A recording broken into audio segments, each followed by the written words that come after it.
ভাইরা আমার, আমাদের মাঝে আর কোনো বিপ্লবী জন্মাবে না যদি না আমরা বিপ্লবীদের হত্যার বিচার করতে পারি, বিপ্লবীদের সাথে হওয়া অন্যায়ের বিচার করতে পারি। ভাইরা আমার, আমাদের ওসমান হাদি ভাই হত্যার 1 মাস পূর্ণ হয়ে গেল, এখনো হাদি ভাইয়ের বিচার হলো না। নিরপরাধ বিপ্লবী নেতা আতাউর রহমান বিক্রমপুরী হুজুরকে অন্যায়ভাবে তাকে গ্রেফতার করে ফেলছে বিশেষ ক্ষমতা আইনে।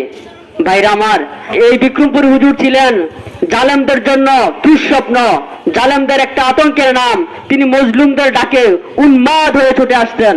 ভাইরা আমার, আমাদের এই দেশে ইংরেজদের 192 বছরের পুরনো আইন দিয়ে বিচার ব্যবস্থা চলে।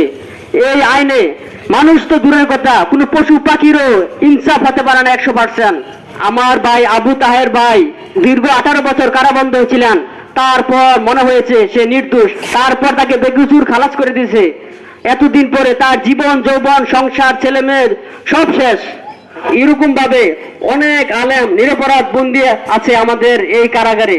মোহাম্মদ বিন কাসেম 92 হিজরিতে এই হিন্দুস্তানে কেন এসেছিল? জুলুমবাজ রাজা তাহের নারী শিশুদেরকে বন্দী করে রেখেছিল।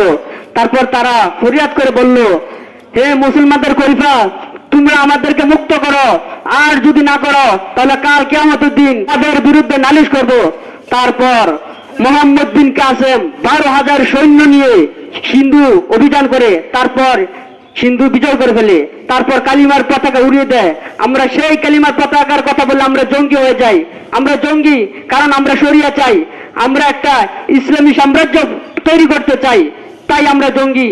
মৌলবাদের উত্থান ঘটেছে, আর যারা সন্ত্রাসী চাঁদাবাজি মানুষ মেরে ফেলে তারা জঙ্গি না। আল্লাহ বলেন সূরা আস-সাফের 8 নম্বর আয়াতে, তারা চায় তাদের মুখের ফুৎকারে আল্লাহর দ্বীনের আলো নিভিয়ে দিতে, কিন্তু আল্লাহ তার নূরকে পরিপূর্ণ করবেন। যদিও কাফেররা তা পছন্দ করে। এই দিন এসেছে অন্য সকল দিনের উপর বিজয়ী হওয়ার জন্যই। ভাইরা আমার, আমরা যে দল করি না কেন, আমরা কিন্তু ফলাফল জানি না, কিন্তু আমরা একটা ফলাফল জানি, আগামী বাংলাদেশ হবে ইসলামের বাংলাদেশ। আমরা তাওহীদের কথা বলতে বলতে, আমরা তাওহীদের দাওয়াত দিতে দিতে টেকনাফ থেকে তেতুলিয়া সমগ্র বাংলাদেশে তাওহীদের দুর্গ গড়ে তুলব ইনশাআল্লাহ। আমরা এই তাওহীদি জনতাকে নিয়ে আল্লাহর সাহায্যে আমরা আবার আরেকটা বিপ্লব করব, সেটা হবে শরিয়ার বিপ্লব। আমরা এই জমিনের উপর কোরআনের বিপ্লব ঘটিয়ে ছাড়বো ইনশাআল্লাহ।